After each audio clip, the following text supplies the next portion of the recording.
Bueno, eh, ahora sí, comenzamos y queremos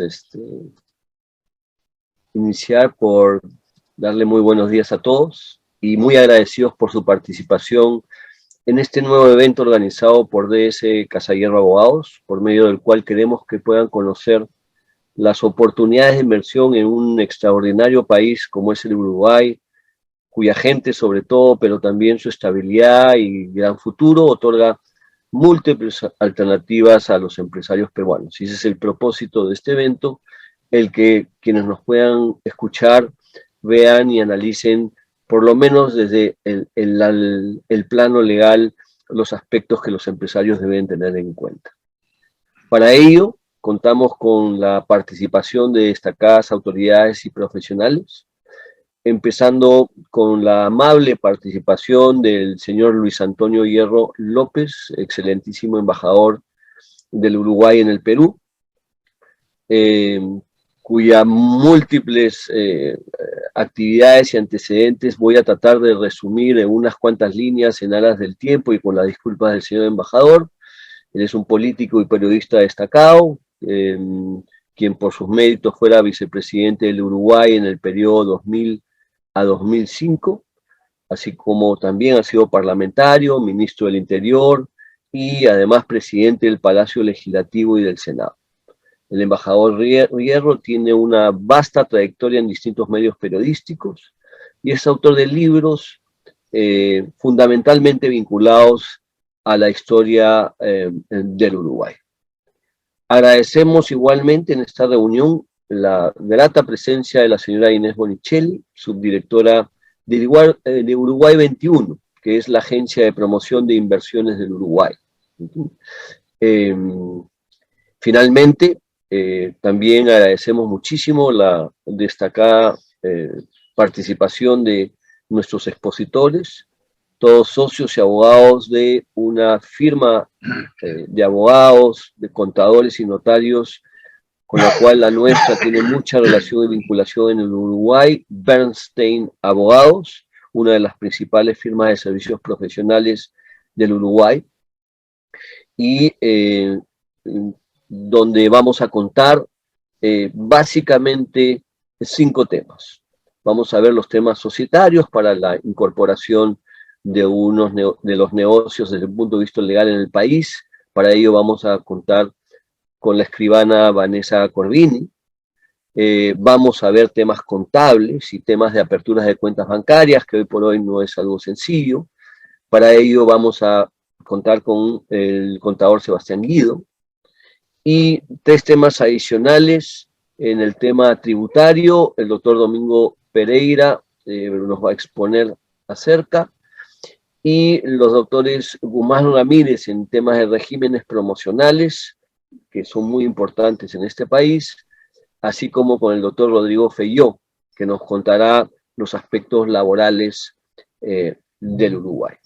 Sin más, por tanto, invito al embajador Luis Antonio Hierro para que nos dé unas palabras de introducción e inauguración de este evento. Embajador, la sala es suya. Buenos días, mucho gusto.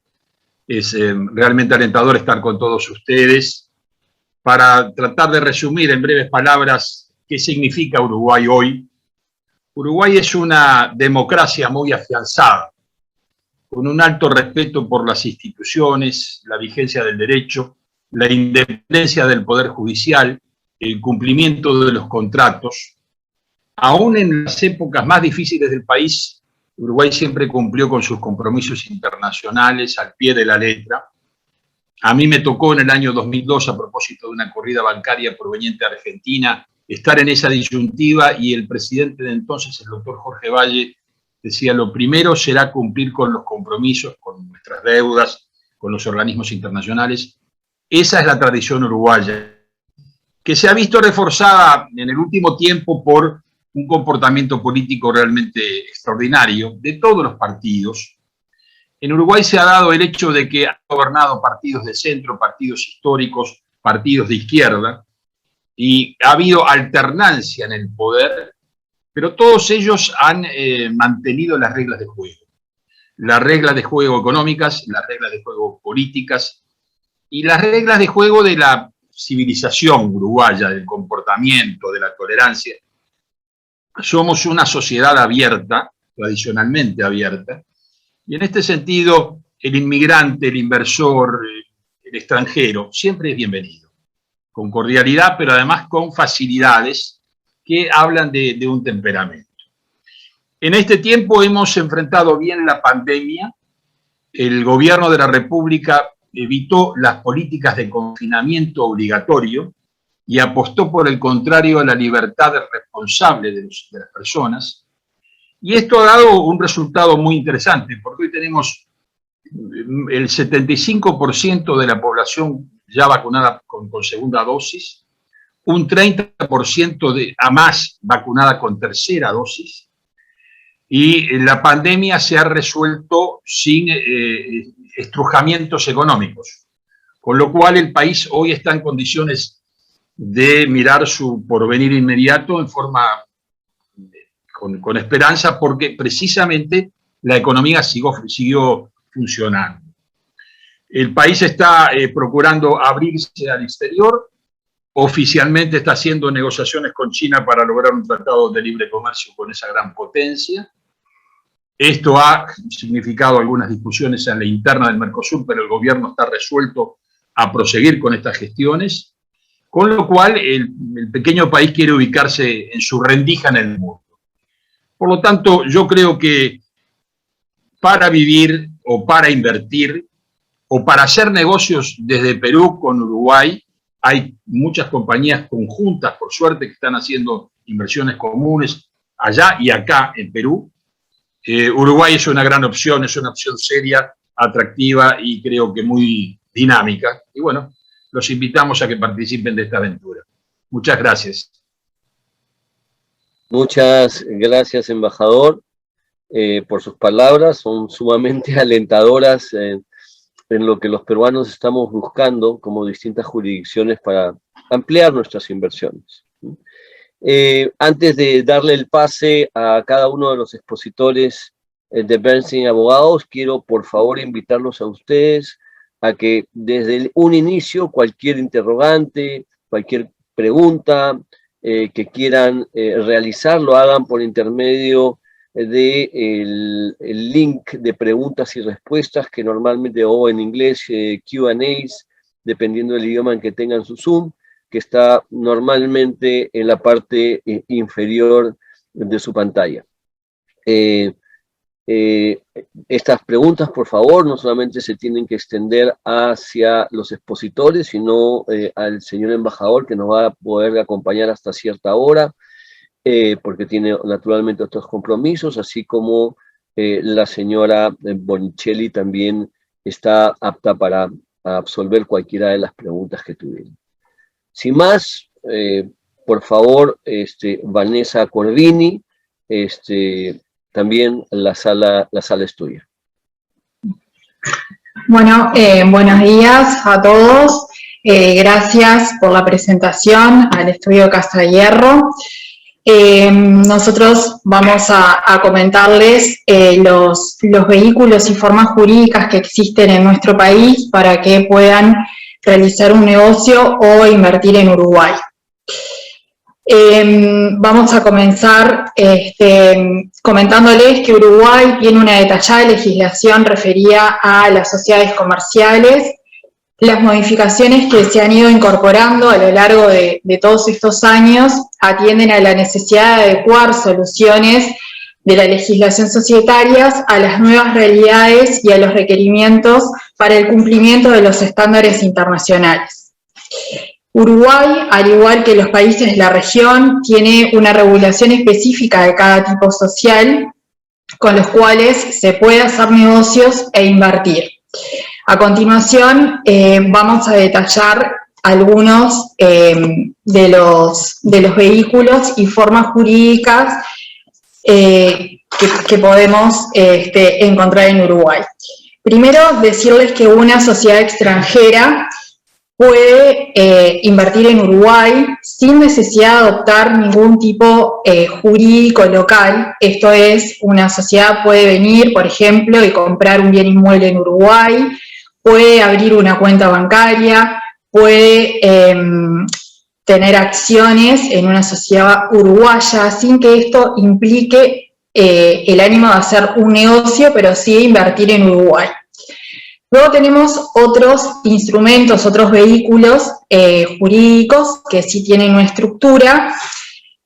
Vamos a mencionar los más utilizados en la práctica, que son las sociedades anónimas, las sociedades por acciones simplificadas, las sucursales y los fideicomisos.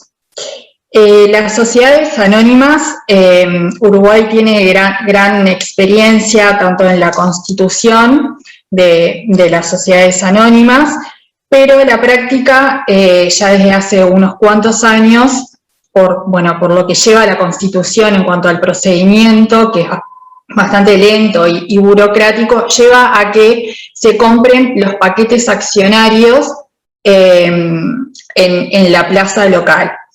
Las sociedades anónimas pueden emitir acciones nominativas o al portador. Estas últimas ya no se constituyen más sociedades con acciones al portador, aunque las acciones al portador no están prohibidas, pero ya han perdido vigencia.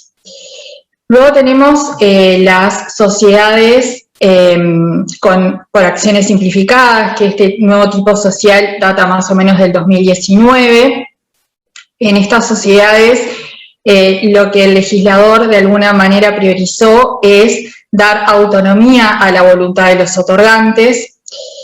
Luego vamos a detallar las características tanto de las sociedades anónimas y de las sociedades por acciones simplificadas. Luego tenemos las sucursales de sociedades extranjeras, en las cuales la matriz puede instalarse en Uruguay a través de la constitución de una sucursal, para lo cual va a tener que adentrarse a un procedimiento administrativo. La sucursal operaría como el brazo ejecutor de la matriz. Luego tenemos también el procedimiento de redomiciliación. Las sociedades extranjeras pueden redomiciliarse, pueden mudar su domicilio a Uruguay. También esto requiere ciertas aprobaciones de organismos uruguayos y también la inscripción en las oficinas de impuestos. Luego tenemos, como último instrumento, el fideicomiso.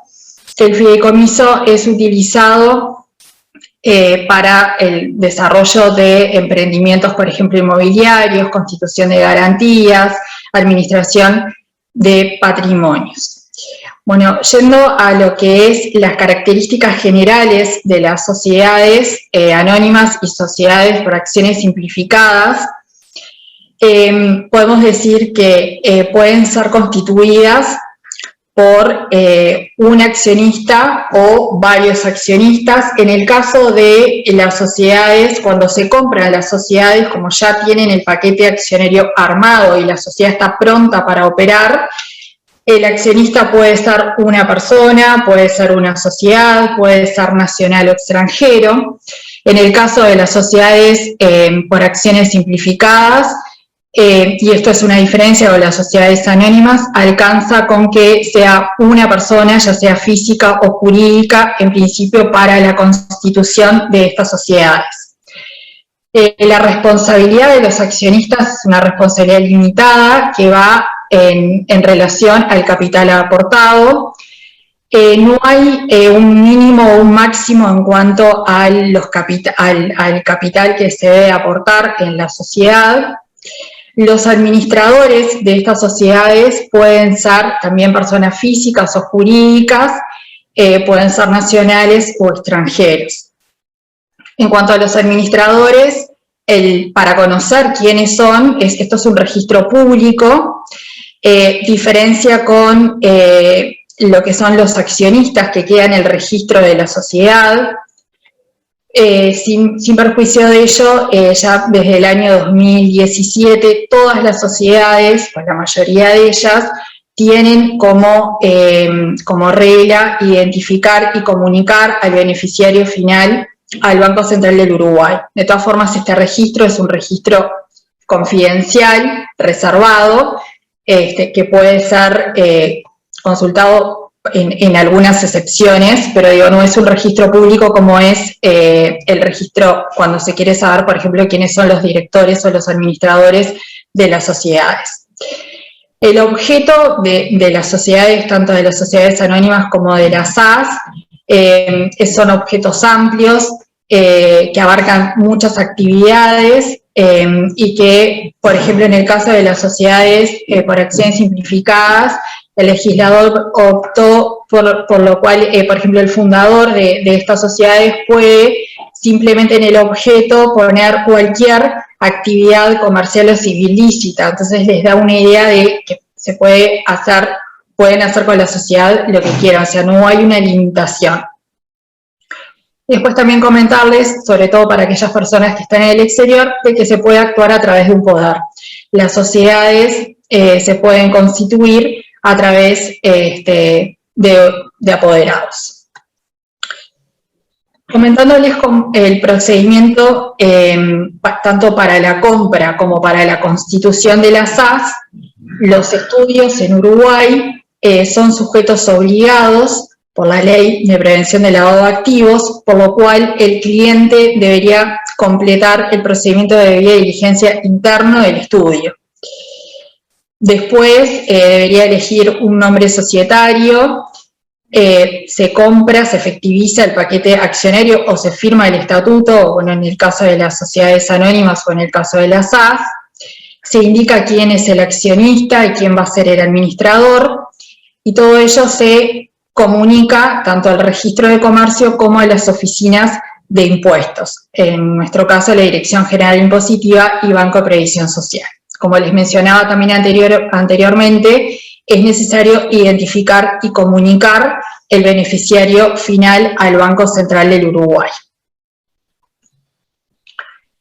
Luego que tenemos la sociedad operativa, dependiendo de la actividad que vaya a realizar el cliente, hay algunos aspectos regulatorios que está bueno tener presente. Primero, que en Uruguay no existen controles cambiarios, no hay obstáculos legales para la celebración de acuerdos financieros o comerciales en moneda extranjera. El cumplimiento legal de los contratos puede fijarse ya sea en pesos uruguayos o en dólares o en la moneda que se desee. Para determinadas actividades, sea de seguros, actividades de intermediación financiera, se requieren determinadas autorizaciones, en este caso por el Banco Central del Uruguay, y se puede también obtener la calidad de usuario de zona franca. Esto va a depender de la actividad directa que se requiera en Uruguay. También habilitaciones, sobre todo cuando estamos frente, por ejemplo, a una industria química o farmacéutica, que se requieren habilitaciones puntuales, tanto del Ministerio de Salud Pública como de otros organismos en Uruguay. Bueno, y ahora voy a dar paso al contador Sebastián Guido, que va a estar compartiendo con ustedes aspectos sobre la contabilidad y la apertura de cuentas bancarias en Uruguay. Hola, buenos días. Antes que nada, agradecerle al estudio de S. Casaguierra por esta actividad conjunta en cuanto a las oportunidades de inversión en Uruguay, ¿sí? En esta etapa voy a hablar sobre los estados financieros en Uruguay. Los estados financieros en Uruguay se presentan de acuerdo a normas contables adecuadas, y estas normas contables adecuadas básicamente están en dos cuerpos normativos: las NIF completas y lo que son las NIF para pymes. La aplicación de estas normas contables adecuadas nos permite una uniformidad de la información sobre bases de información internacional. Esto nos genera facilidades al momento de consolidar nuestros estados financieros con empresas del exterior, sea tanto la empresa uruguaya controlante, holding, o sea una subsidiaria de una empresa del exterior, ¿sí?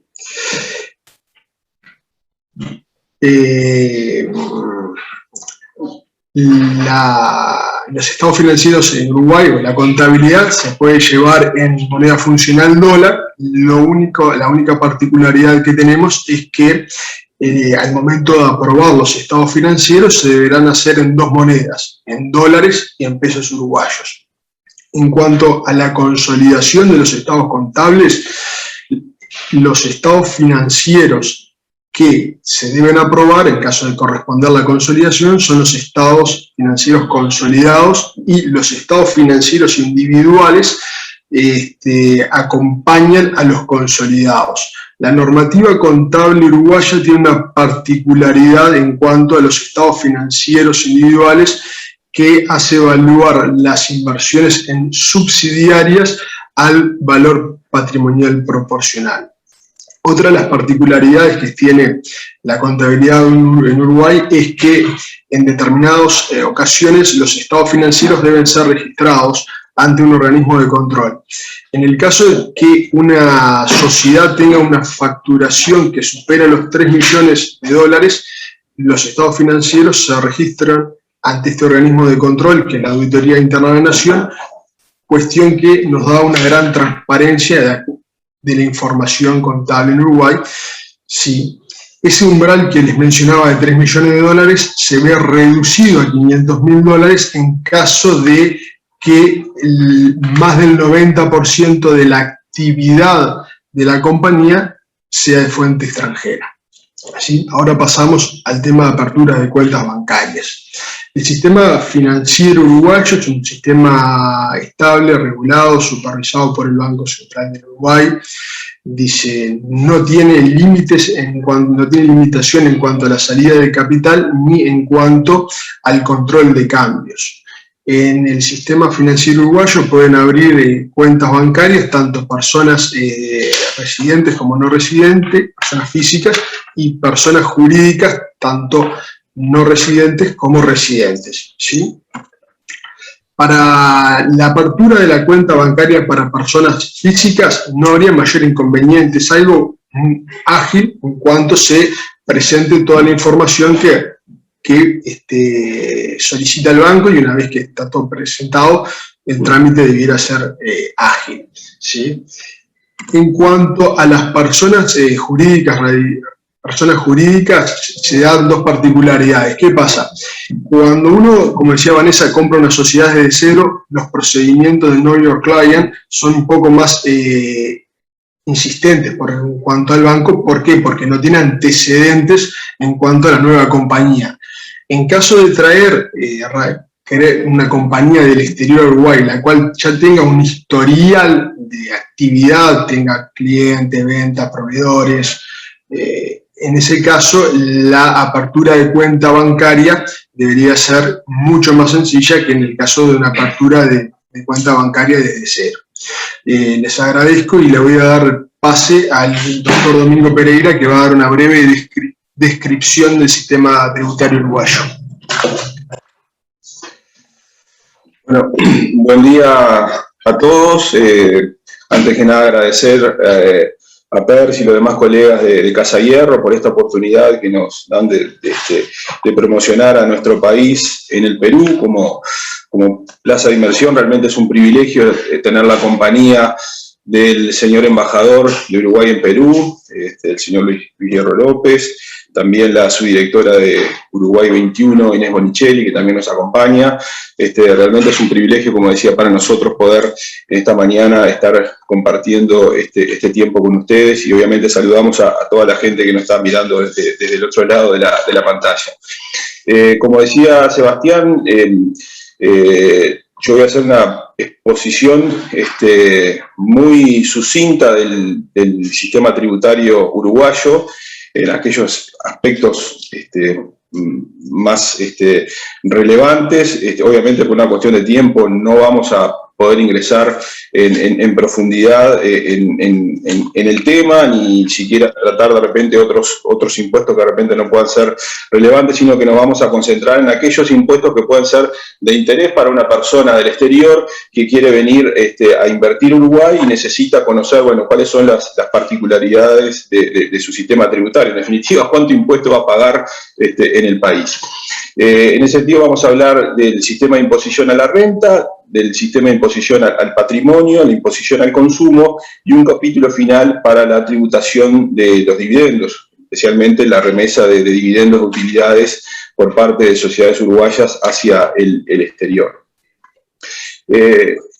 Empezando por el sistema de imposición a la renta, Uruguay tuvo una reforma tributaria importante en el año 2006-2007, que de alguna manera trató de ayornar nuestro sistema tributario, simplificar muchas cosas, eliminando una serie de pequeños impuestos que simplemente generaban mucha carga en la administración, pero que no generaban mayor recaudación.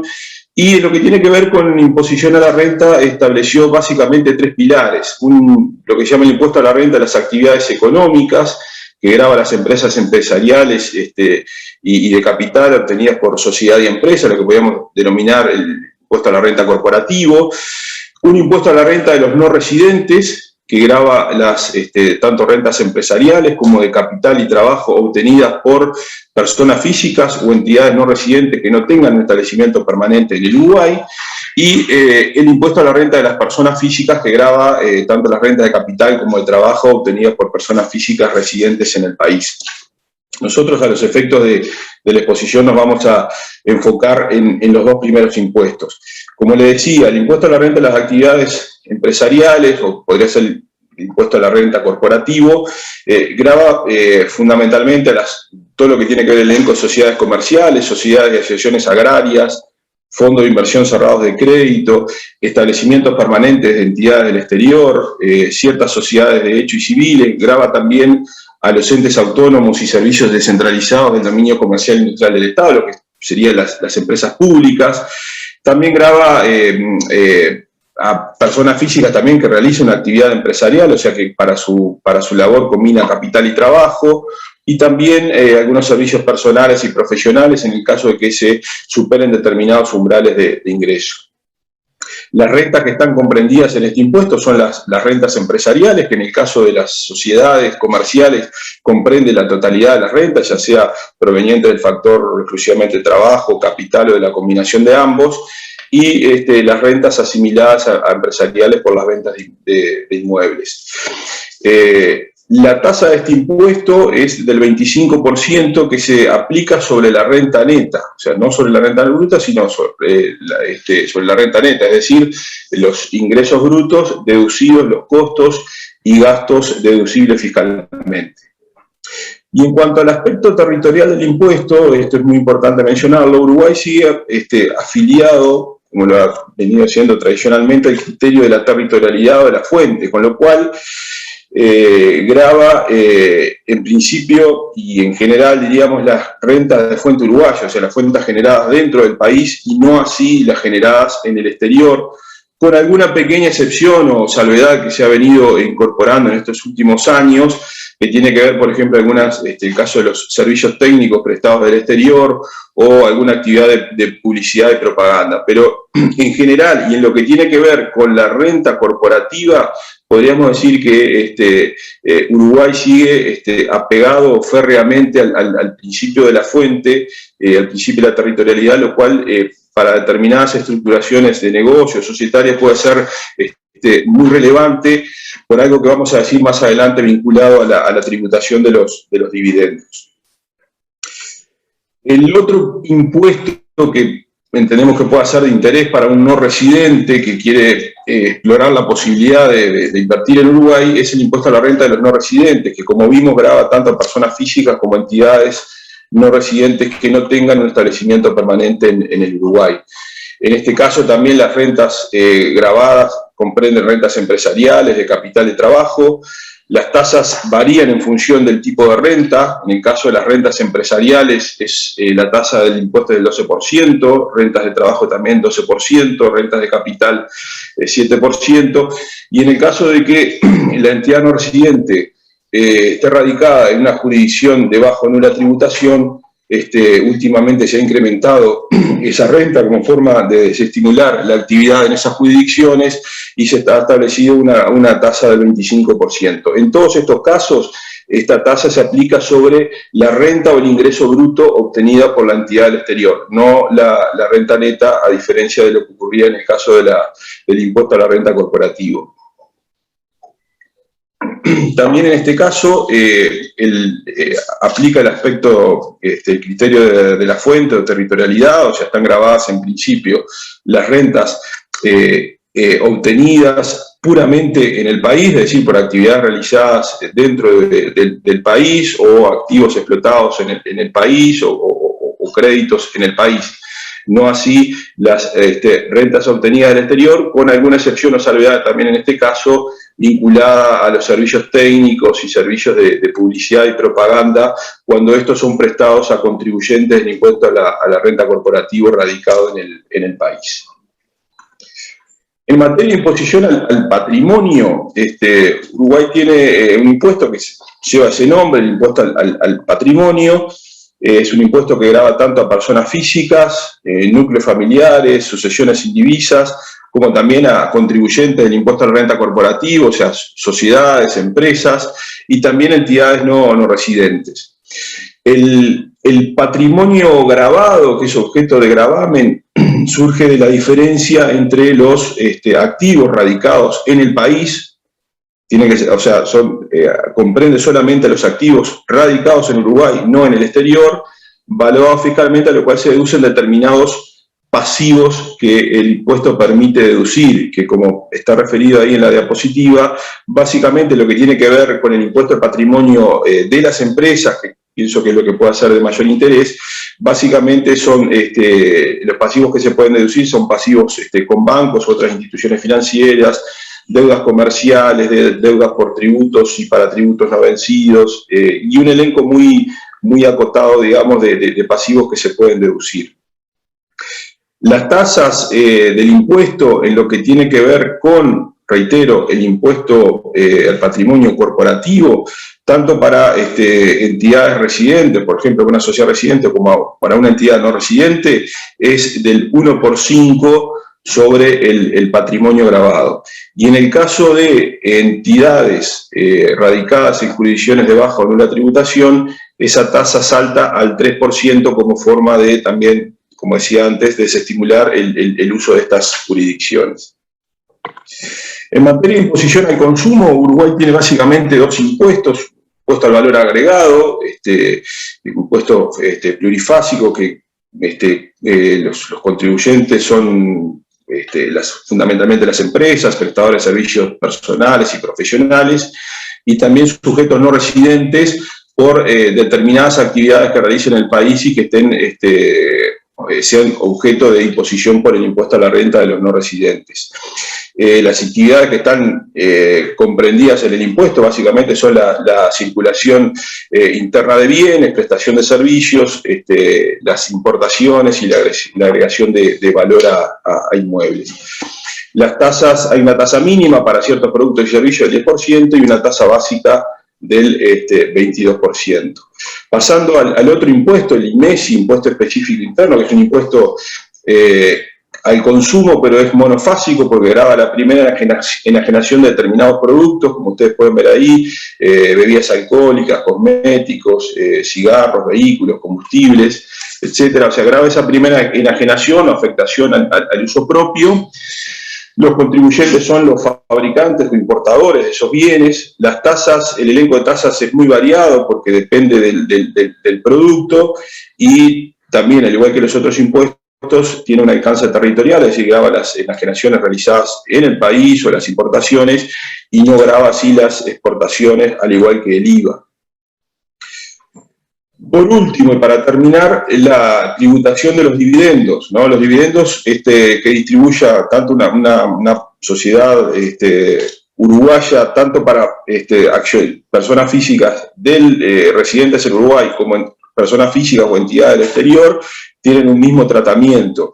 En el caso asumiendo que el beneficiario del dividendo fuera una persona no residente, ese dividendo estaría gravado por el impuesto a la renta de los no residentes, a una tasa del 7%, pero ahí hay un tope, porque ese dividendo va a estar gravado en la medida que derive de una renta neta fiscal gravada por el IRAE, por el impuesto a la renta corporativo.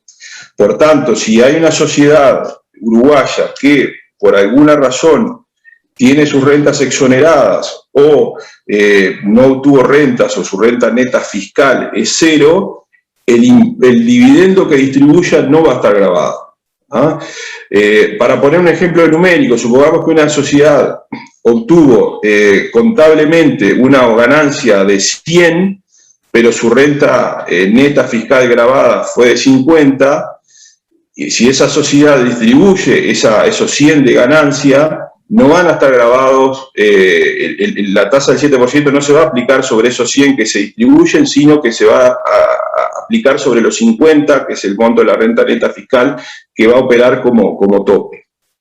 Y como decía, reitero, si la sociedad no obtuvo rentas o tiene sus rentas exoneradas, el dividendo que distribuya no va a estar gravado por el impuesto a la renta de los no residentes. También hay ciertas excepciones para sociedades, en el caso de sociedades personales, como sociedad de responsabilidad limitada, sociedad de acciones simplificadas, en el caso que en el ejercicio sus ingresos no hayan superado el umbral de aproximadamente unos $483.000, el dividendo que distribuyan de ese ejercicio no va a estar gravado. Con esto termino mi presentación. Cualquier cosa queda a disposición para cualquier pregunta aclaratoria. Le voy a dar paso ahora a mi colega Guzmán Ramírez, también de nuestro departamento tributario, que va a hacer foco en algunos regímenes especiales de promoción de inversiones. Gracias, Domingo, por la presentación.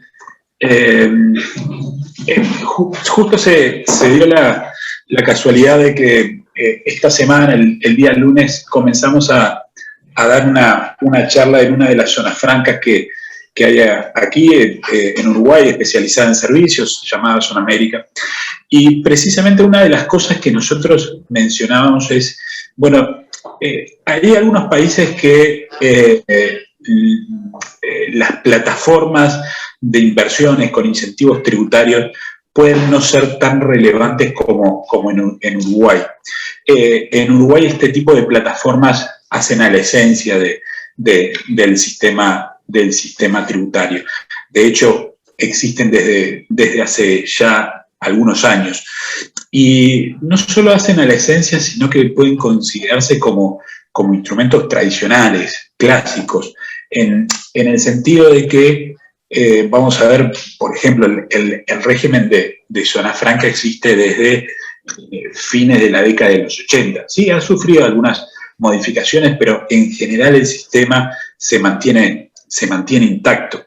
Y esto creo que es una marca registrada y un diferencial. Precisamente en esa misma charla que les comentaba recién, uno de los participantes comentaban, miren, en Colombia, por ejemplo, cada 2 años se anuncian modificaciones tributarias. Como les decía, estos regímenes a los que me voy a referir ahora son regímenes que ya tienen varias décadas atrás. Y me voy a referir a ellos muy sucintamente. Básicamente me voy a referir a 3 de ellos. Primero Zona Franca, luego Puerto Libre, y para continuar lo que es el régimen de promoción de inversiones. En cuanto a lo que es Zona Franca, es considerado como un régimen de impuesto cero, y a esto lo voy a explicar ahora inmediatamente. Y hay otra característica vinculada con el régimen de Zona Franca, y es lo que tiene que ver con las actividades que se permiten realizar en Zona Franca. Es un área, es un régimen, el de Zona Franca, que permite un amplio abanico de actividades comerciales, lógicamente, pero también industriales, de servicios. En Uruguay hay varias zonas francas de servicios que permiten incluso prestar servicios no solo al exterior, sino también incluso a Uruguay. Y también hay una cuarta actividad, esto se aprobó en forma bastante reciente, están las zonas francas temáticas, que son zonas francas que permiten enfocarse en una determinada actividad puntual, esencialmente contenidos audiovisuales, publicidad, etcétera, y también esparcimiento y entretenimiento. El régimen de zona franca está muy asociado con lo que es la calidad de usuario de zona franca, es decir, una empresa gestiona esa condición de usuario de zona franca y, como les decía antes, obtiene un régimen de impuesto cero. Esto significa que no paga impuesto, sin perjuicio de, y esto lo vamos a precisar un poco a continuación, si paga aportes a la seguridad social, eso sí. Pero además, porque gestionar el régimen, la condición de usuario de zona franca implica ciertas formalidades, el mismo régimen ofrece ciertas exoneraciones para quienes no tienen esa condición de usuario, no gestionaron, pero sí hay importantes exoneraciones. Me voy a referir solo a algunas de ellas, igual ustedes tienen aquí las diapositivas. Tienen una exoneración de impuesto a la renta tratándose de mercadería de origen extranjero, que tiene, siempre y cuando no tenga como destino el territorio uruguayo, es decir, pensando en una empresa esencialmente logística que viene con mercadería del exterior, la instala en zona franca para después distribuirla a otros países. A pesar de no tener la condición de usuario de zona franca, igual va a estar exonerado de impuesto a la renta. También hay una exoneración de IVA sobre las ventas realizadas dentro de la zona franca. Bueno, allí otra de las cosas que menciona mercaderías depositadas dentro de la zona franca. Domingo bien hacía referencia al impuesto al patrimonio. Si esa mercadería está en zona franca, no paga impuesto al patrimonio. También los dividendos que la empresa distribuya a sus accionistas van a estar exonerados. Es decir, hay una serie de exoneraciones que no dependen de la condición de usuario de zona franca. Aquí hay otras exoneraciones que están incluidas en la diapositiva. Otra cosa importante, todo lo que tiene que ver con bienes y mercaderías. El ingreso de mercadería a zona franca no se considera como una importación, no va a pagar tributos a la importación. La salida de esos bienes van a estar exentos de cualquier tributo a la exportación. Es decir, es un régimen en general muy beneficioso.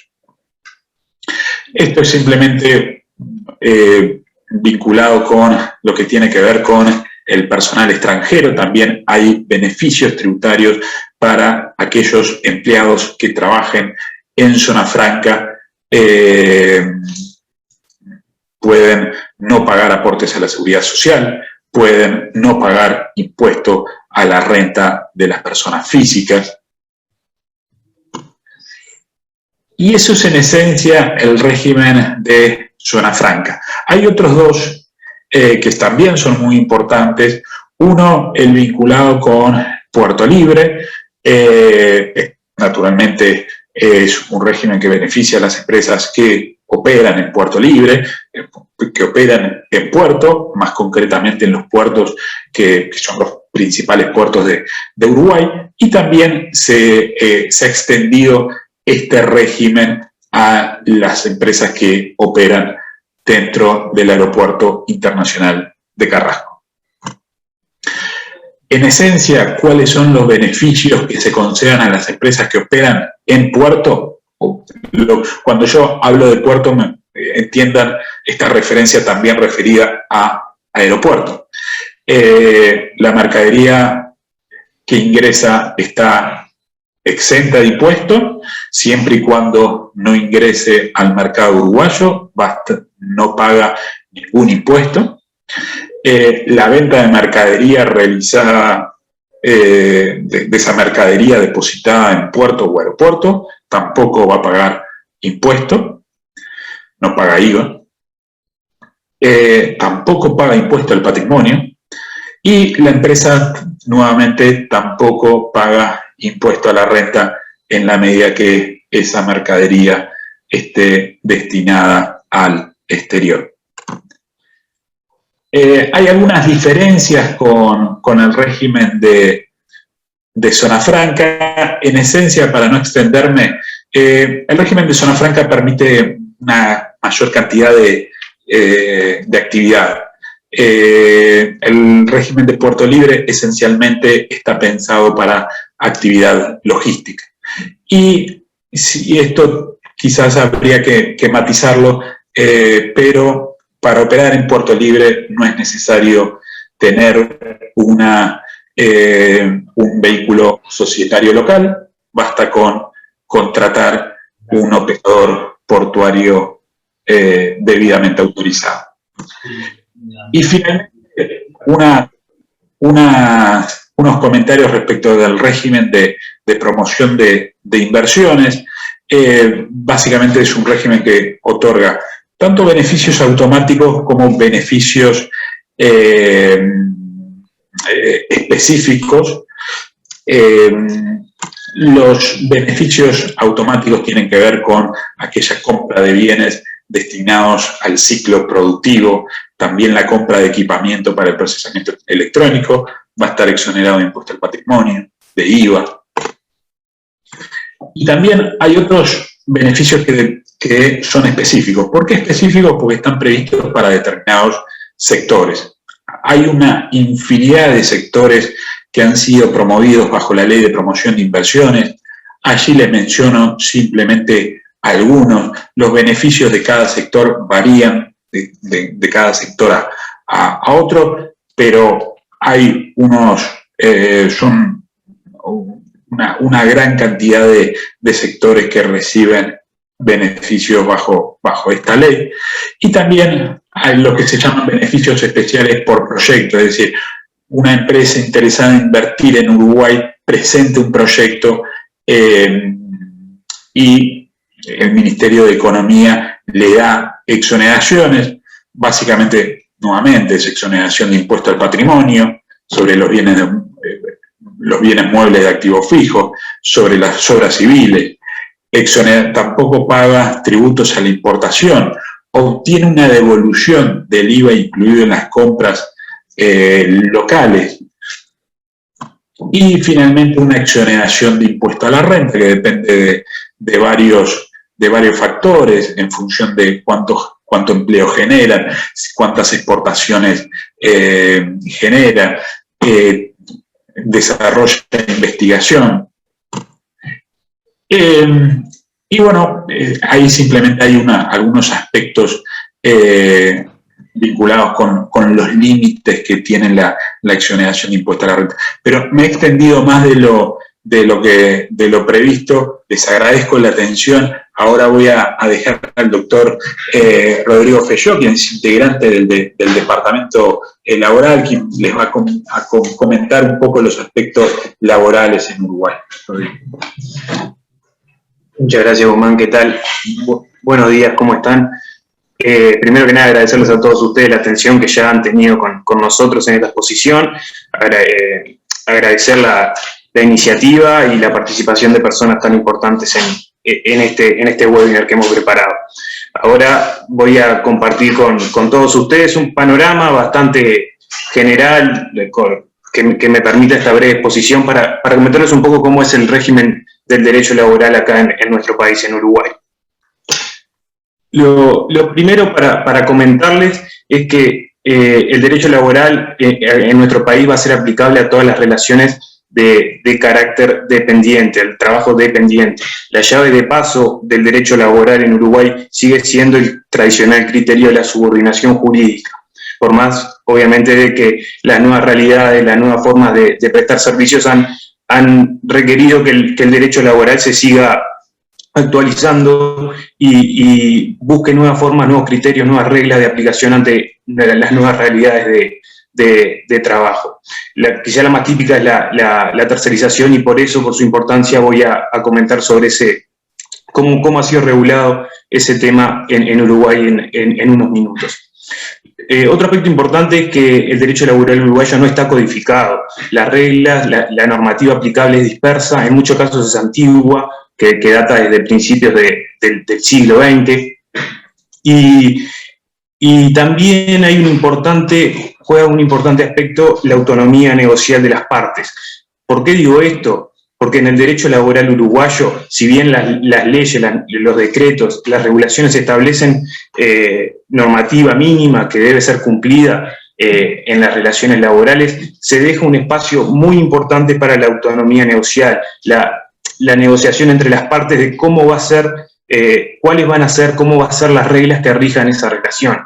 Y esta negociación puede darse en un ámbito individual, entre el trabajador individualmente considerado y su empleador, a través del contrato de trabajo. Obviamente esto no es lo común, porque el derecho uruguayo, como el derecho laboral, desde su surgimiento está basado en esa disparidad de poder entre una parte y otra. Pero obviamente en el contrato laboral se pueden establecer beneficios adicionales a los establecidos por la normativa y de carácter obligatorio. Pero lo importante en la autonomía negocial de las partes es el derecho laboral colectivo. Las partes, la parte trabajadora, sobre todo, puede estar representada por representaciones organizadas que defiendan sus intereses, y así establecer con el empleador, ya sea este individualmente considerado u organizaciones representativas de los empleadores, establecer las reglas que van a regir la relación. Este derecho laboral colectivo tiene una doble aplicación. Puede tener una aplicación a nivel empresarial, que sea aplicable solamente para la empresa por la cual se está negociando. En ese caso, las normas se van a llamar convenios colectivos. O puede tener un ámbito más amplio, que no aplique solamente a una empresa en particular, sino que aplique a todo el grupo de actividad de determinado sector de actividad, o sea, a todas las empresas que conforman ese grupo de actividad. En ese caso, la negociación colectiva no va a ser bilateral entre los trabajadores y su empleador, sino que va a ser en un ámbito tripartito conocido como los consejos de salarios, donde participan representantes del Estado, representantes de las organizaciones más representativas de los trabajadores y representantes de las organizaciones más representativas de los empleadores. Esta negociación de los consejos de salario, a diferencia de la negociación bipartita de los convenios colectivos, es obligatoria, y en ella se van a tratar las categorías laborales, los salarios mínimos, los criterios de ajuste de los salarios y beneficios laborales obligatorios a ser aplicables a todas las empresas que integren ese grupo de actividad. ¿Cómo saber a qué grupo de actividad, en qué grupo de actividad debo colocar a mi empresa cuando yo la que yo tenga? Bueno, hoy en día en Uruguay hay 24 sectores de actividad. Cuando yo inicio actividades, tengo que determinar un grupo de actividad al cual se va a integrar mi empresa. Y el Consejo de Salarios, el laudo del Consejo de Salarios que va a ser aplicable va a ser el laudo del Consejo de Salarios que haya sido determinado para el sector de actividad de mi empresa, y yo debo respetar los lineamientos que allí fueron establecidos. Se imaginarán entonces que la negociación colectiva y el papel de los sindicatos en Uruguay es importante, porque gracias a su capacidad de negociación es que los trabajadores pueden tener mayores beneficios de los establecidos legalmente. Pasándole un poco a la documentación necesaria y relevante que las empresas van a tener. Esta es la documentación relevante que impone la normativa, y hay algunas que obviamente destacan. Por ejemplo, el contrato de trabajo, donde, acá quiero hacer una aclaración previa, el contrato de trabajo en Uruguay no es obligatorio, no hay un requisito solemne de que se redacte un contrato por escrito. La relación laboral puede surgir a través de un acuerdo de partes verbal que no debe sí o sí estar establecido por escrito. Sin embargo, es importante, obviamente, para que se pruebe de forma fehaciente cuáles son las reglas que rigen esa relación. otro elemento importante es la planilla de trabajo unificada. Esta planilla va a ser otorgada por los empleadores a los organismos administrativos de Contralor, y en esa planilla se van a detallar los datos relevantes de la empresa: fecha de inicio de actividades, nombre, domicilio, RUT, bueno, todos los datos que hagan a la empresa, y también un detalle de todos los trabajadores dependientes, su horario, su salario, los descansos, el nombre, la cédula. Bueno, ahí en esa planilla de trabajo va a estar detallada y resumida toda la información relevante para la empresa y tiene que ser otorgada sí o sí a los organismos de Contralor. Esta planilla tiene que estar siempre actualizada, cualquier cambio debe ser puesto en consideración inmediatamente en la planilla, y es importante aclarar que los trabajadores extranjeros también pueden ser incluidos en esta planilla. No es necesario esperar a que los trabajadores extranjeros tengan la cédula uruguaya. Con el número de pasaporte pueden ser incluidos en la planilla, y después cuando se obtenga la cédula, ya sea provisoria o definitiva, se modifica la planilla y se incluye ese dato. Obviamente a los trabajadores se les debe otorgar un recibo de sueldo siempre que se les paguen beneficios laborales. En ese recibo de sueldo deben estar detallados todos los rubros laborales que se están abonando de la manera más detallada posible, y el recibo de sueldo puede ser tanto físico, que es lo más común, o electrónico. Lo importante acá es que el trabajador siempre pueda tener acceso a una copia de su recibo y acceder a ella cuando así lo desee. Después obviamente hay otros documentos que son relevantes, como el libro de registro laboral, donde se detallan todas las cuestiones laborales, como descanso de los trabajadores, licencias en los comunicados de licencia, etc. Pero otro elemento que es necesario tener en cuenta es el seguro obligatorio por accidentes laborales, que es de carácter obligatorio, que hoy en día está bajo el monopolio del Banco de Seguro del Estado, porque todos los empleadores deben contratar un seguro obligatorio que ampare a sus trabajadores cuando tengan accidentes laborales. El empleador tiene que pagar una prima, obviamente la prima va a ser menor cuanto menos riesgo tenga la actividad, no es lo mismo el seguro para una entidad administrativa que para una empresa constructora, y es importante aclarar que el trabajador va a tener acceso a los beneficios, al cuidado del banco de seguros cuando tenga un accidente, a pesar de que el empleador no pague ese seguro. El banco de seguros le va a dar todos los cuidados necesarios al trabajador y después va a repetir contra el empleador por los gastos causados. Para determinar cuál es la retribución a un trabajador, es importante tener dos aspectos. El primero es el salario mínimo nacional, que se fija anualmente por decreto. Hoy en día el salario mínimo nacional está alrededor de los $420 mensuales.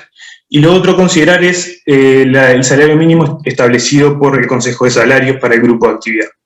Si recuerdan lo que les comenté hace instantes, a cada empresa se le va a aplicar un determinado laudo que depende de cuál sea su grupo de actividad, y en ese laudo una de las cuestiones a incluir es el salario mínimo de cada una de las categorías de los trabajadores de ese sector de actividad. Por ejemplo, yo soy una empresa que se dedica a hacer insumos de limpieza, detergentes, aguajanes, etc. Entonces yo estoy ubicado acá en Uruguay, es en el grupo 7, que es el sector de la química. Entonces yo voy al lado del grupo 7, me fijo la categoría del trabajador. Yo, por ejemplo, quiero contratar un administrativo, me fijo categoría administrativo, cuál es el salario mínimo establecido para esa categoría, y el salario que yo le deba otorgar al trabajador debe ser superior al establecido. Después los consejos salariales obviamente también tienen un mecanismo de ajuste que normalmente es cada 6 meses, entonces cada 6 meses se va a aumentar el salario de acuerdo a los parámetros establecidos en el laudo. Obviamente el salario es nominal, a ese salario se le van a hacer los descuentos salariales establecidos legalmente, que son principalmente IRPF y las contribuciones especiales de seguridad social, que ahora vamos a ver, los impuestos judicialmente, como pueden ser las pensiones alimenticias, y después los descuentos autorizados por el trabajador. No se le pueden hacer otros descuentos que no estén autorizados por ley. Y las formas de contratación son 3 en realidad, pero una ya está casi en desuso y no se utiliza. Puede ser mensual, al trabajador se le paga por su trabajo realizado mensualmente, jornalero, el trabajador jornalero, que se le paga por el trabajo efectivo que presta por día o por hora, y a destajo, que se le otorga una remuneración de acuerdo a su actividad o a su productividad. Dos cuestiones que normalmente nos consultan es si los ajustes salariales se pueden hacer a cuenta de lo establecido por los consejos de salarios, y sí, se pueden hacer a cuenta. Se puede hacer un aumento salarial una vez al año, y ese aumento salarial es a cuenta de lo que se establece en los consejos de salario. Y otra cosa que también nos consultan regularmente es qué pasa con las gratificaciones. ¿Eso se incluye en los salarios? Sí, se incluye. Siempre y cuando sean retribuidas o sea una retribución al trabajo prestado y se otorguen en más de 2 oportunidades. Siguiendo adelante, la jornada de trabajo el trabajo tiene un doble límite. Un límite diario, que el trabajador no puede prestar más de 8 horas, trabajo por más de 8 horas, y un límite semanal, que se depende del sector de actividad. La industria está limitado semanalmente en 48 horas, de lunes a sábados 8 horas diarias, el comercio en 44 horas semanales, lunes a viernes 8 horas y sábado 4 horas, y se discute cuál es el régimen aplicable a los servicios. Que si el trabajador supera las 8 horas diarias, se le van a abonar horas extras a una tasa de recargo del 100% si es en horario trabajo normal, o del 150% si es en feriados o días de descanso. Hay trabajadores que no tienen esta limitación horaria, que son los incluidos en el decreto 611 del 80, que son los idóneos de alta especialización, personal superior, que podríamos calificarlos como los gerentes, los profesionales universitarios y los viajantes y vendedores de plaza. Rápidamente, los beneficios laborales establecidos es el aguinaldo, que podríamos resumirlo en un salario adicional a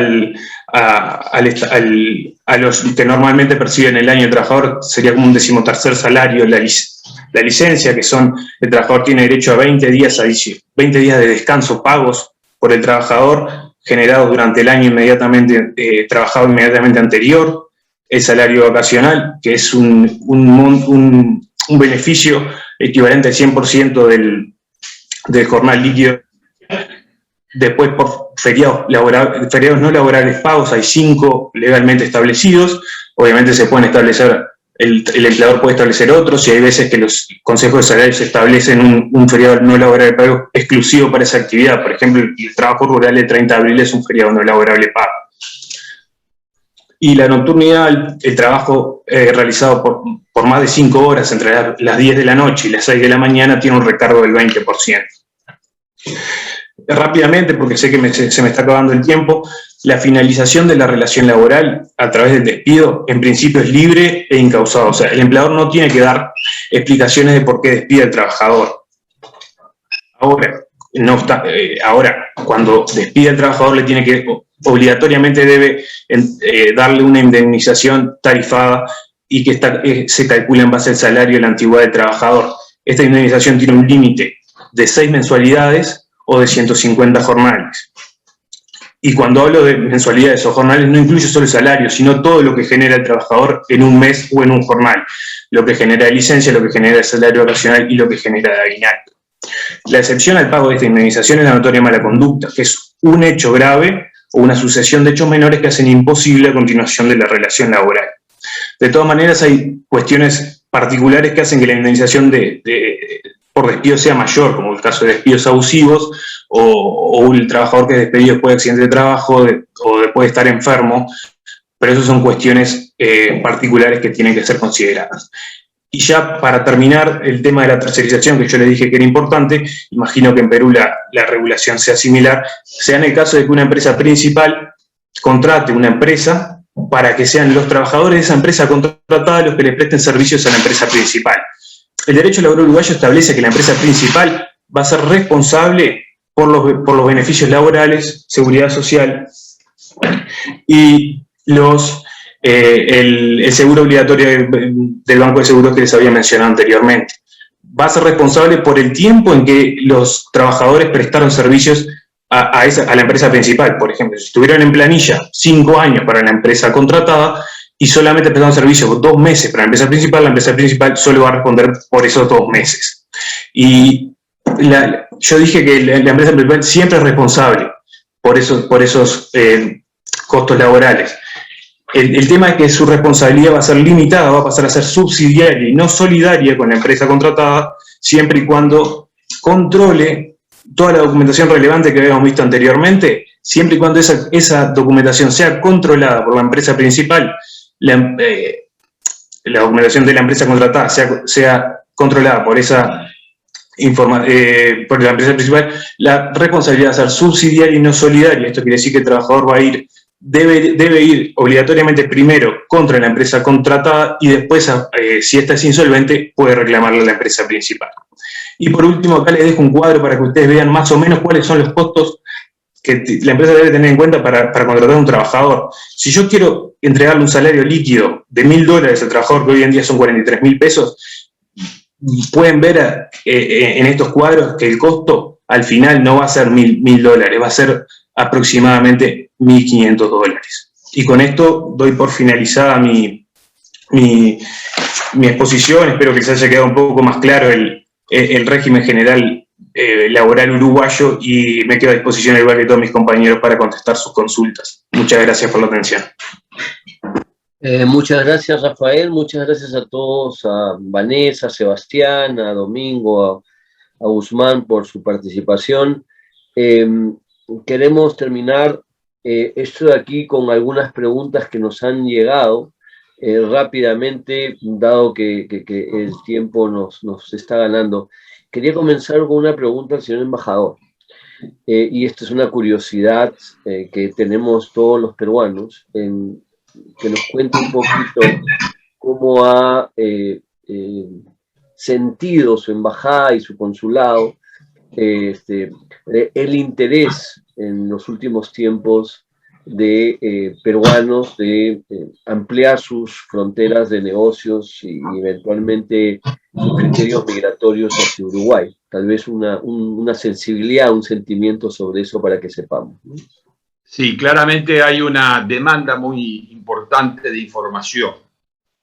Hemos recibido en la embajada y hemos hecho 2 Zoom webinar de este tipo con empresarios, uno en Arequipa y otro en Lima, con mucha asistencia y con mucho interés. Y recibimos en la embajada permanentemente solicitud de información precisamente sobre estos temas, el régimen legal, tributario, la formación de empresas, tanto en el sector de inversión de la construcción, por ejemplo, en el sector de agroalimentos. Hay interés en cadenas forestales conjuntas y, naturalmente, hay quienes, desean llevar sus depósitos para Uruguay.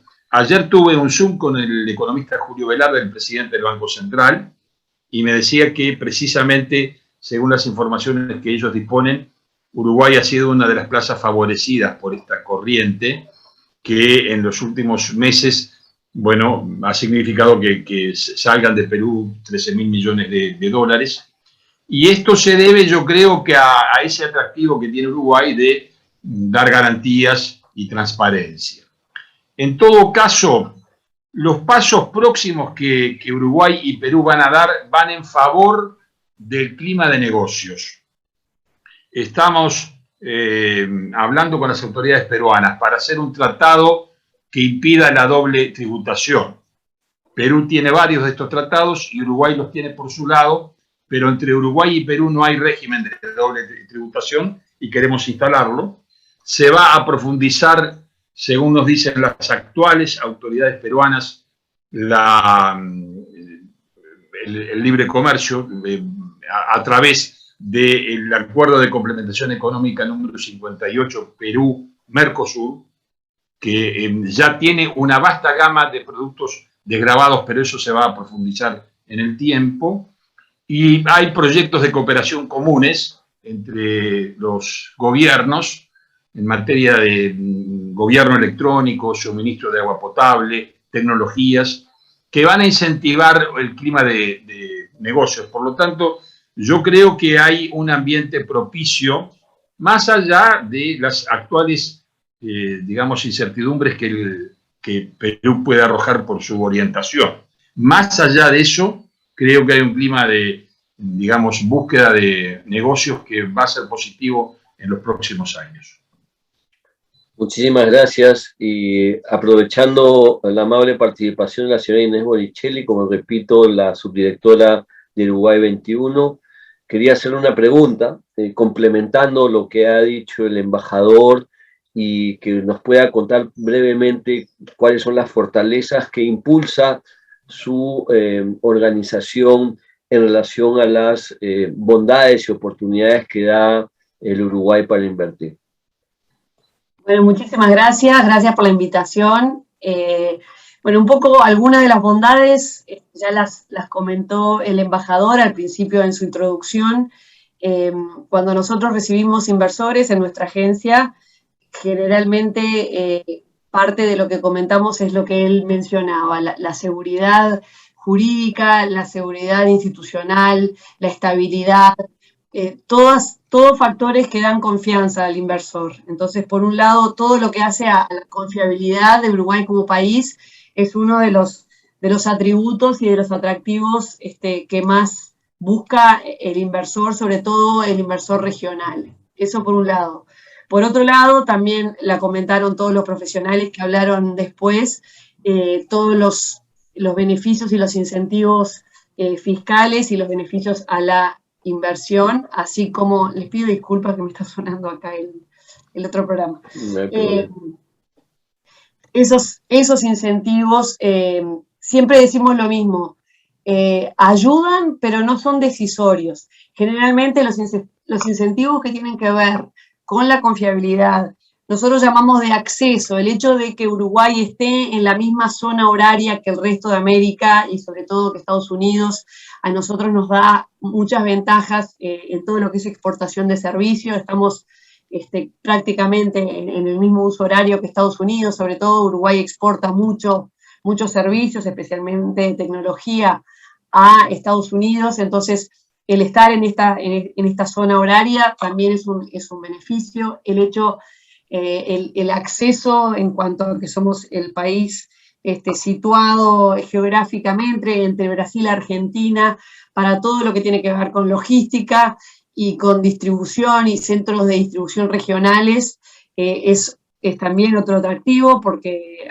muchas empresas se instalan en Uruguay, en zonas francas, o como comentaban antes, en el puerto o en los aeropuertos libres, y traen sus productos desde el resto del mundo hacia Uruguay y desde aquí los distribuyen al resto de la región. Entonces, el segundo set de atributos es la locación y el acceso. Y luego todo lo que tiene que ver con calidad de vida y talento. Uruguay es un país donde la calidad de vida es muy agradable, es un país con pocos tiempos de commuting o de transporte entre el lugar de trabajo y el lugar donde las personas viven. El clima, bueno, para ustedes que viven con mejor clima, no sé, pero en general es un clima agradable todo el año. Hay buena educación pública, hay buena salud. O sea, Montevideo de hecho ha sido elegida año tras año como la ciudad de Latinoamérica con mejor nivel de calidad de vida. También otro hecho que es importante y que está relacionado con esto es el hecho de que en Uruguay hay una equidad social, distribución del ingreso, que también estamos rankeados número 1 en América Latina, y esto hace a lo que hablábamos antes de estabilidad social y de estabilidad institucional. Es un país que para algunos no es un país barato de vivir, comparativamente con algunas otras ciudades es un poco más caro, pero es por esto mismo que a su vez repercute en esta estabilidad. Y por último, Uruguay también se destaca en todo lo que tiene que ver con talento, especialmente para las empresas de servicio, nuevamente. El contar con acceso a personal calificado es muy importante. Hoy por hoy los países estamos compitiendo por el talento para poder crecer y desarrollar las industrias. Y Uruguay tiene un nivel educativo alto, tiene un nivel muy alto de bilingüismo. La mitad de las personas que egresan del secundario tienen un nivel de inglés como para insertarse en el mercado laboral, y también tenemos, como tenemos la frontera con Brasil, un nivel interesante de personas que hablan portugués. Y no me extiendo mucho más, simplemente comentarles que Uruguay 21, como agencia de atracción de inversiones, estamos acá para apoyar a inversores que tengan interés o que necesiten ayuda o información en todo el proceso de toma de decisiones, y también a través de nuestro área de post-inversión, una vez que desembarcaron, poder acompañarlos y ayudarlos cuando lleguen a Uruguay. Muchísimas gracias por eso. Imagino que encontramos las cosas de Uruguay 21 en qué página, www.uruguayxxi.gov.ui. Yo igual lo escribo aquí en el chat para que ustedes lo puedan replicar. Gracias. Excelente, muchas gracias. Unas breves preguntas que hemos recibido. Hay una muy particular, muy tributaria, y nos preguntan si los depósitos en cuenta de ahorro de una o cualquier otro tipo de cuenta bancaria de una persona física no residente están sujetas al impuesto al patrimonio. ¿Quién se anima a contestarnos algo así? ¿Qué tal? No, en el caso de personas físicas, las cuentas del dinero depositado en cuentas bancarias no está sujeto al pago del impuesto al patrimonio. Sí se considera un porcentaje para lo que se llama el cálculo del ajuar, pero eso en el caso de que la persona tenga una casa habitación en el país, pero en general la respuesta es que no estarían grabadas por el impuesto al patrimonio.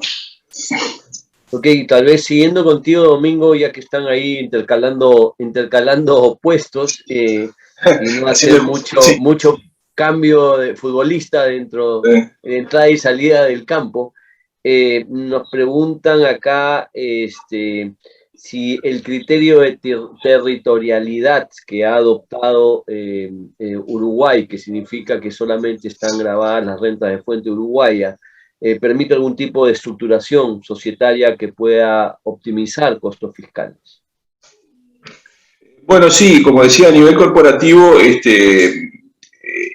criterio general es el de la territorialidad, por tanto las rentas de fuente extranjera no están grabadas, y en ese sentido hay alguna posibilidad a través de un tipo de sociedad, que son las llamadas sociedades de inversión, que tienen un objeto específico de ser sociedad de holding, o sea, tener participaciones en otras sociedades, que se puede utilizar para, de esa manera, estructurar operaciones a nivel de grupos societarios, donde el grupo puede tener una sociedad holding en Uruguay, y que sea esa sociedad la accionista de repente de sociedades operativas que están en el exterior.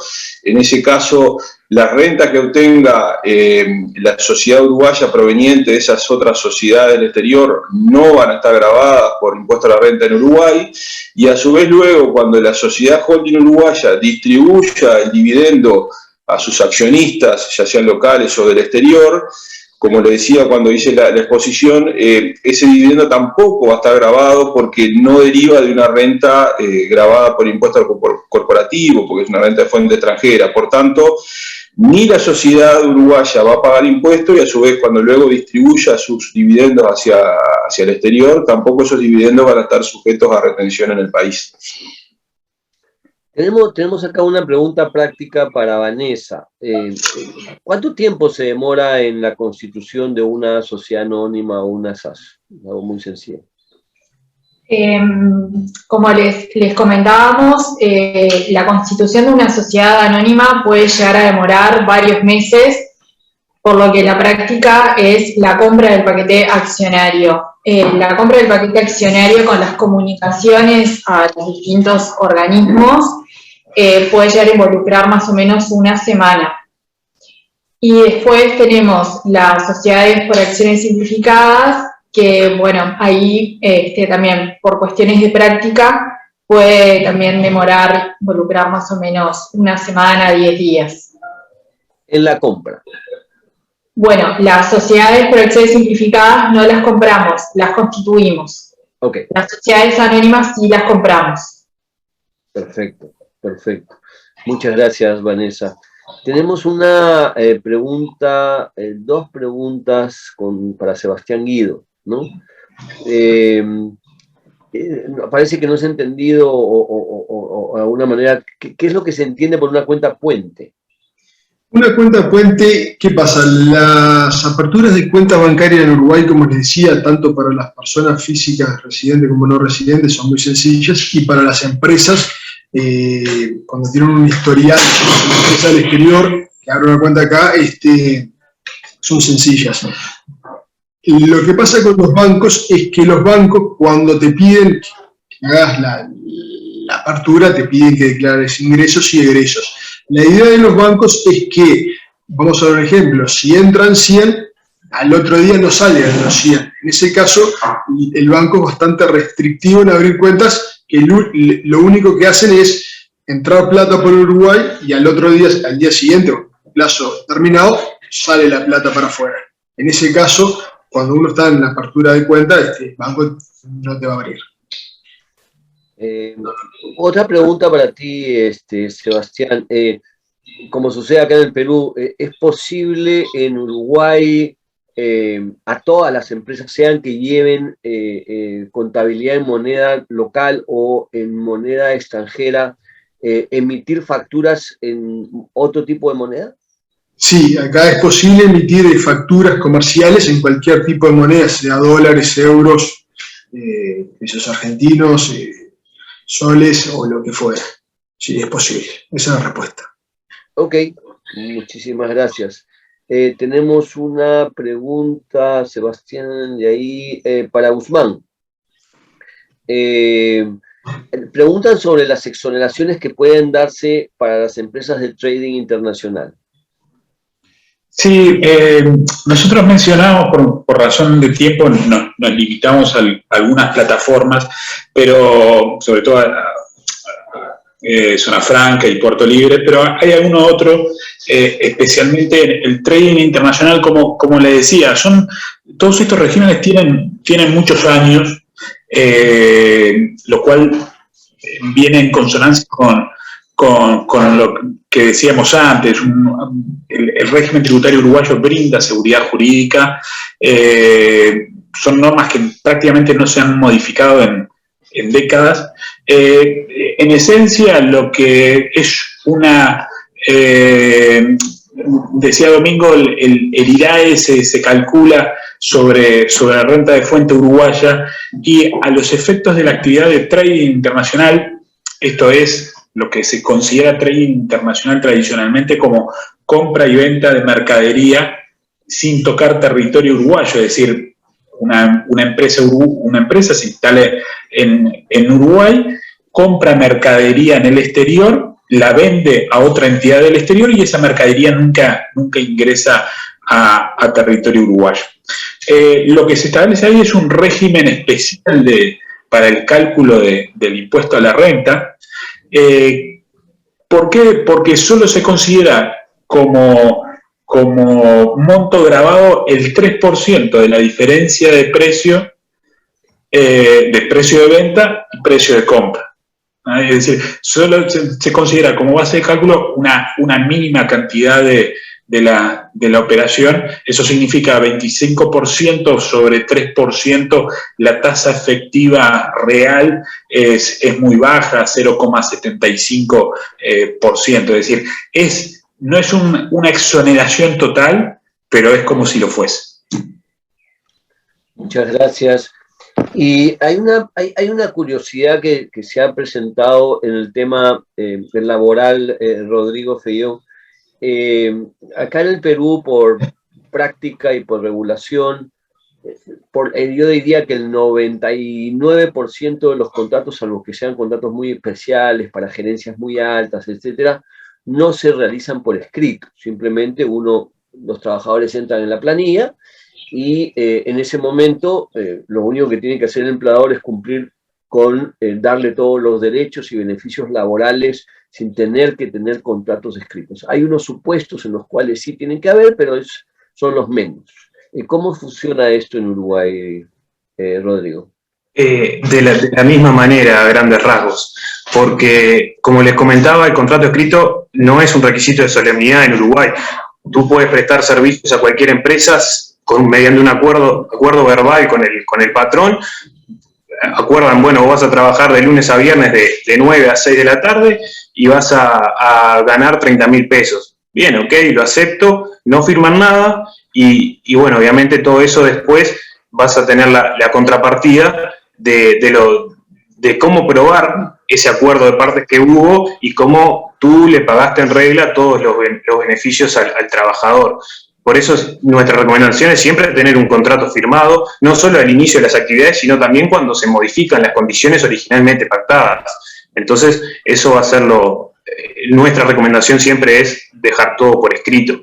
Ahora, recientemente se aprobó en Uruguay la ley que regula el teletrabajo y ahí establece una mención expresa de que el contrato entre las partes para prestar teletrabajo debe ser por escrito. De todas maneras, volvemos al mismo, no es un requisito de solemnidad, yo puedo prestar teletrabajo mediante un acuerdo de partes y aunque no tenga un contrato escrito, voy a tener todos los beneficios establecidos en la normativa recientemente aplicada, aunque no tenga ese contrato escrito que exige la ley. Muy claro a todos.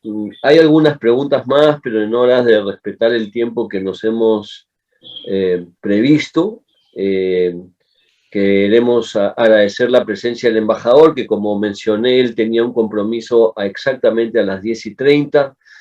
Creo que ha sido muy ilustrativa. A la señora Inés Bonicelli, ya tienen sus contactos, por favor, acudan directamente. Creo que hay grandes oportunidades con Uruguay. Nuestra firma ha asistido a varios interesados para replicar sus negocios, para ampliar sus fronteras, no solamente en esto, sino en otros temas, inclusive personales. Y bueno, y siempre para nosotros es un gusto contar con Bernstein Abogados, con los cuales tenemos una extraordinaria relación, no solamente por la calidad de personas que representan a los uruguayos, sino en relación a sus calidades profesionales que siempre han demostrado excelencia. Así es que, sin más, agradecer a todos por su participación. Este evento está siendo grabado, va a ser hecho llegar a cada uno de ustedes y además va con el permiso que hemos tenido de Bernstein, del embajador, y espero que la señora Inés Bonicelli nos dé el permiso también, la autorización a quien nos faltaba pedir el permiso. Lo vamos a colgar en las redes, creo que va a ser sumamente interesante para todas aquellas personas que están interesadas. Muchas gracias de nuevo y espero que pronto podamos viajar a Uruguay y vernos en persona y presentarnos para agradecerles directamente. Acá los esperamos. Mucho gusto. Gracias. Gracias. Hasta luego. Chao, chao. Chao.